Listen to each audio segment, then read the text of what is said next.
الصلاۃ والسلام علیک یا رسول اللہ الصلاة والسلام علیک یا رسول اللہ وعلی آلک واصحابک یا حبیب اللہ وعلی آلک واصحابک یا حبیب اللہ الصلاۃ والسلام علیک یا نبی اللہ الصلاة والسلام علیک یا نبی اللہ وعلی آلک واصحابک یا نور اللہ وعلی آلک واصحابک یا نور اللہ اللہ عز و جل کے محبوب دانہ وجود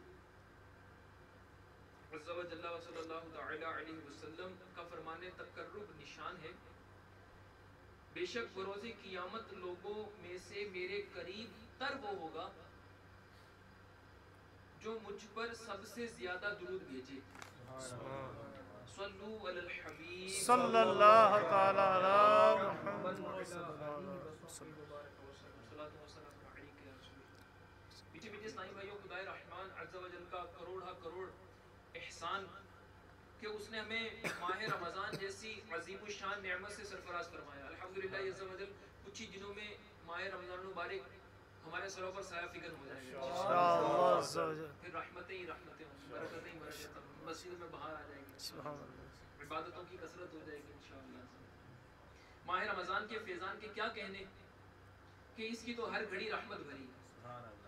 اس مہینے میں اجر و ثواب بہت ہی بڑھا دیا جاتا ہے، نفل کا ثواب فرض کے برابر کر دیا جاتا ہے، اور فرض کا ثواب 70 گنا سے زیادہ کر دیا جاتا ہے۔ بلکہ اس مہینے میں تو روزے دار کا سونا بھی عبادت ہے۔ عرش اٹھانے والے فرشتے روزے داروں کی دعا پر آمین کہتے ہیں، اور ایک حدیث پاک کے مطابق رمضان کے روزے دار کے لیے دریا کی مچھلیاں افطار تک دعائے مغفرت کرتی ہے۔ سبحان اللہ ماشاءاللہ۔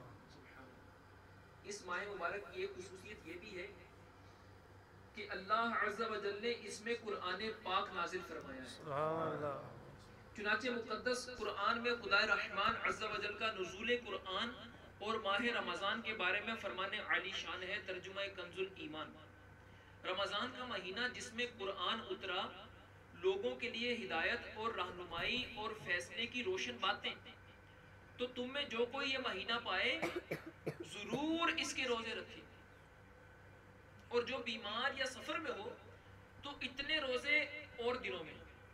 اللہ عز و جل تم پر آسانی چاہتا ہے اور تم پر دشواری نہیں چاہتا، اور اس لیے کہ تم گنتی پوری کرو اور اللہ عز و جل کی بڑائی بولو، اس پر کہ اس نے تمہیں ہدایت کی اور کہیں تم حق گزار ہو۔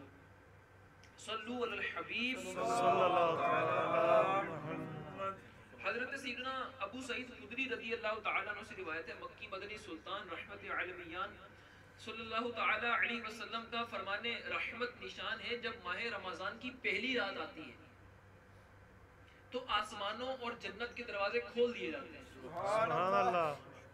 اور آخر رات تک بند نہیں ہوتے۔ پہلی رات آتی ہے تو آسمانوں اور جنت کے دروازے کھولے جاتے ہیں اور آخری رات تک بند نہیں ہوتے۔ جو کوئی بندہ اس ماہ مبارک کے کسی بھی رات میں نماز پڑھتا ہے تو اللہ عز و جل اس کے ہر سجدہ کے عوض اس کے لیے 1500 نیکیاں لکھتا ہے۔ سبحان اللہ۔ اس کے لیے جنت میں سرخ یاقوت کا گھر بناتا ہے جس میں 60,000 دروازے ہوں گے، ہر دروازے کے پٹ سونے کے بنے ہوں گے جن میں یاقوت سرخ جڑے ہوں گے۔ بس جو کوئی ماہ رمضان کا پہلا روزہ رکھتا ہے تو اللہ عز و جل مہینے کے آخر دن تک اس کے گناہ معاف فرما دیتا ہے، اور اس کے لیے صبح سے شام تک 70,000 فرشتے دعائے مغفرت کرتے رہتے ہیں۔ رات اور دن میں جب بھی وہ سجدہ کرتا ہے اس کے ہر سجدے کے بدلے میں اسے جنت میں ایک ایک ایسا درخت عطا کیا جاتا ہے کہ اس کے سائے میں گھڑ سوار 500 برس تک چلتا رہے۔ سبحان اللہ۔ میٹھے میٹھے اسلامی بھائیوں، خدائے حنان و منان عز و جل کا کتنا احسان ہے کہ اس نے ہمیں اپنے حبیب ذیشان رحمت عالمیان صلی اللہ علیہ وسلم کے طفیل ایسا ماہ رمضان عطا فرمایا کہ اس ماہ مکرم میں جنت کے تمام دروازے کھول دیے جاتے ہیں، نیکیوں کا اجر خوب بڑھا دیا جاتا ہے۔ بیان کردہ حدیث کے مطابق رمضان المبارک کی راتوں میں نماز ادا کرنے والے کو ہر سجدے کے بدلے میں 1500 نیکیاں عطا کی جاتی ہیں۔ نیز جنت کا عظیم الشان محل بھی عطا کیا جاتا ہے۔ سبحان اللہ۔ اس حدیث مبارک میں روزے داروں کے لیے یہ بشارت عظمیٰ بھی موجود ہے کہ صبح سے شام تک 70,000 فرشتے ان کے لیے دعائے مغفرت کرتے رہتے ہیں۔ صلو علی الحبیب صلی اللہ تعالی علی علیہ وسلم۔ محمد۔ میرے میٹھے میٹھے سنائیو، یہ بڑی خصوصیت والا مہینہ ہے، اس میں بڑی رحمتیں اور بڑی برکتیں اللہ تبارک و تعالیٰ اپنے بندوں کو عطا فرماتا ہے۔ یوں کہہ لیجیے کہ جس طرح وہ بونس ہوتا ہے نا، بونس، بعض جگہوں پر ہم جاب کرتے ہیں، سال میں ایک بونس ہوتا ہے، کہیں پر 2 بونس ہوتے ہیں، یا کہیں پر کوئی اسکیم ہوتی ہے اس میں بونس ملتا ہے۔ تو یہ اللہ تبارک و تعالیٰ کا اپنے بندوں پر یوں کہہ لیجیے کہ ایک احسان کہ اللہ تبارک و تعالیٰ ایسے بونس والے مہینے عطا فرماتا ہے کہ جن میں بھلائیوں والی راتیں بھی موجود ہوتی ہیں، بھلائیوں کے دروازے بھی کھول دیتا ہے، جنتیں بھی عطا فرماتا ہے، گناہ گاروں کی بخشی بھی فرماتا ہے، رحمت خوب زوروں پر ہوتی ہے کہ بس صدائیں لگ رہی ہوتی ہیں، ہے کوئی مغفرت کا طلبگار، ہے کوئی رزق کا طلبگار، ہے کوئی اولاد کا طلبگار، ہے کوئی مانگنے والا، ہے کوئی مانگنے والا، ہے کوئی مانگنے والا، اور یہ صدائیں لگتی رہتی ہیں۔ اور کچھ بد نصیب ایسے بھی ہوتے ہیں جو ان مبارک مہینوں میں بھی گناہوں سے باز نہیں آتے، گناہوں کا سلسلہ ختم نہیں کرتے۔ شیطان کو قید کر لیا جاتا ہے، شیطان اس مہینے میں قید کر دیا جاتا ہے، لیکن پھر بھی آپ دیکھتے ہیں کہ گناہوں کا سلسلہ متواتر چلتا رہتا ہے، گناہ کے کام ہوتے رہتے ہیں۔ جو جواری ہیں وہ جوئے سے باز اس مہینے میں بھی نہیں آتے، جو شرابی ہیں وہ شراب سے باز اس مہینے میں بھی نہیں آتے، جو چور ڈکیت ہیں وہ چوری ڈکیتی سے باز اس مہینے میں بھی نہیں آتے، جو جھوٹ کا عادی ہوتا ہے وہ باز اس مہینے میں بھی نہیں آتا، جو اور بد نگاہی کا عادی ہوتا ہے وہ بازاروں میں، ایسے شاپنگ سینٹرز میں، ایسی تفریح گاہوں میں اس وقت بھی جاتا ہے، روزے کی حالت میں بھی جاتا ہے۔ کیوں؟ کہ اپنے نفس کو اس گناہ کا عادی کیا 11 مہینے، اب اس ایک مہینے میں نفس قابو میں نہیں آ رہا۔ اس مہینے میں گناہ کرنا، اس میں بڑی سخت وعیدیں ہیں۔ یہ مہینہ جہاں پر بہت برکتوں والا ہے، بڑی رفعتوں والا ہے، بلندیوں والا ہے، وہیں اس مہینے میں گناہ کرنے کا عذاب بھی بہت ہے۔ آئیے میں آپ کو ایک روایت آپ کے گوش گزار کرتا ہوں، توجہ کے ساتھ سنیے۔ صلو علی الحبیب صلی اللہ تعالی علی محمد۔ ایک بار امیر المومنین حضرت مولا کائنات علی المرتضی شیر خدا کرم اللہ تعالی وجہہ الکریم زیارت قبور کے لیے کوفہ کی قبرستان تشریف لے گئے۔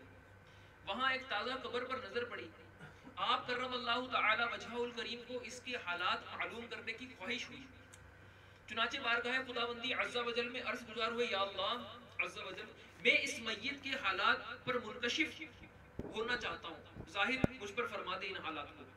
اللہ تبارک و تعالیٰ کی بارگاہ میں آپ کی التجا فوراً مسموع یعنی سنی گئی۔ دیکھتے ہی دیکھتے آپ کے اور اس مردے کے درمیان جتنے پردے آئے تھے اللہ تبارک و تعالیٰ نے ہٹا دیے۔ اب ایک قبر کا بھیانک منظر آپ کے سامنے تھا۔ کیا دیکھتے ہیں کہ مردہ آگ کی لپیٹ میں ہے، رو رو کر آپ کرم اللہ تعالی وجہہ الکریم سے اس طرح فریاد کرتا ہے، یا علی انا غریق فی النار و حریق فی النار، یعنی یا علی میں آگ میں ڈوبا ہوا ہوں اور آگ میں جل رہا ہوں۔